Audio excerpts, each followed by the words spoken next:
Hello, thank you for visiting Steve on Pathways, my video blog designed to help guide you through the Pathways learning experience based on my experience. Today is episode 2. We're going to be talking about picking a path. Let's get started. Picking a path, there are just a couple things we want to touch base on. One is taking an assessment. Number 2 is choosing whether or not you want a digital or printed materials as far as your Pathways learning experience goes. And then number 3 is selecting from the recommended path or some other path that you might have already thought about selecting. If you log into Toastmasters International and go to the Pathways module, one of the drop downs from the menu is choose a path. That will take you to a page that looks very much like this. So we're going to be talking exclusively today about this first tile or icon, choose your path. If you select that path, it will take you to another page, which will be whether or not you want to choose the digital experience or the printed materials. So what's the difference here? So Pathways was really designed to be a digital experience for all the members worldwide. And this is for a couple of reasons. For one thing, your materials are then securely stored on the Pathways server forever and ever. Should you ever decide to stop being a Toastmasters for a while and come back to it years later, your materials will still be there. You don't have to find a printed material or manual someplace to pick up where you left off.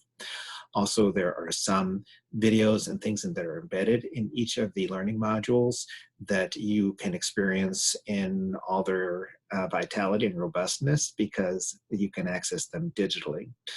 The printed materials, number one, they cost a little bit more, and then also they are limited, number one, in the number of paths that have printed materials that are available in printed materials, the number of languages that are available in printed materials, and then obviously there is no digital component to the printed materials.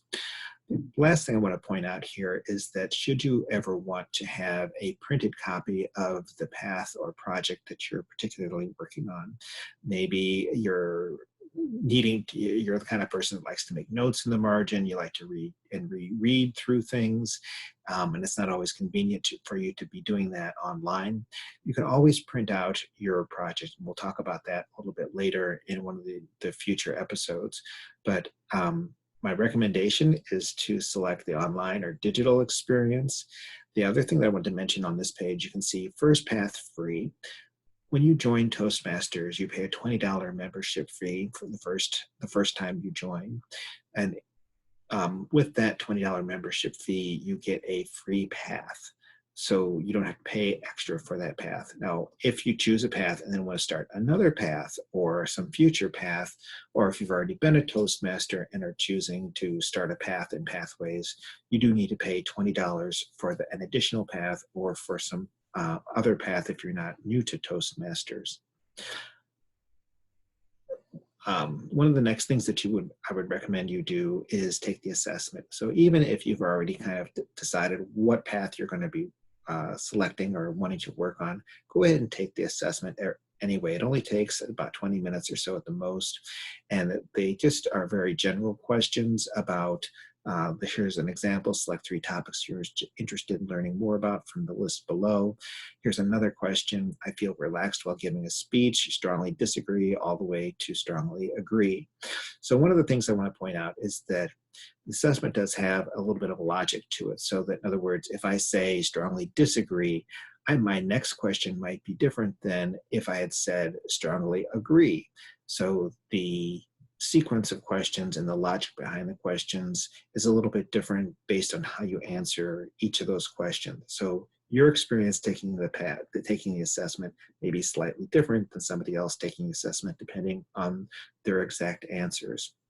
But either way, at the end of the assessment, you'll get a page that looks something like this.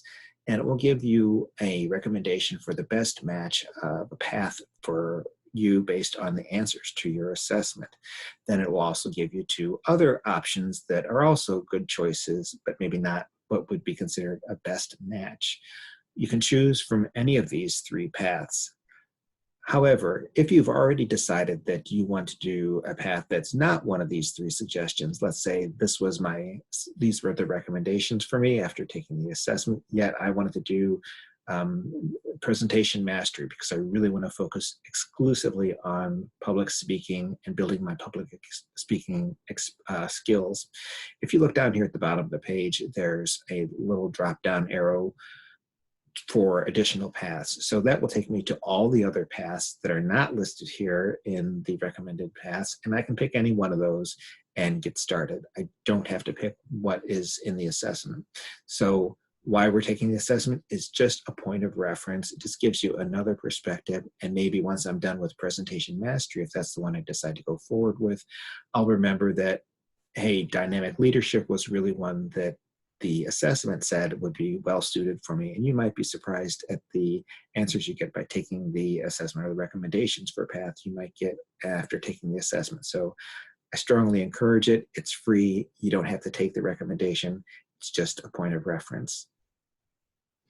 So today in this episode, we talked about picking a path, taking the assessment, choosing from the digital or printed materials, and selecting your path from either the recommendation or a path that you've already decided that you would like to get started working on. In the next episode, we're going to be talking about your first project. Thank you.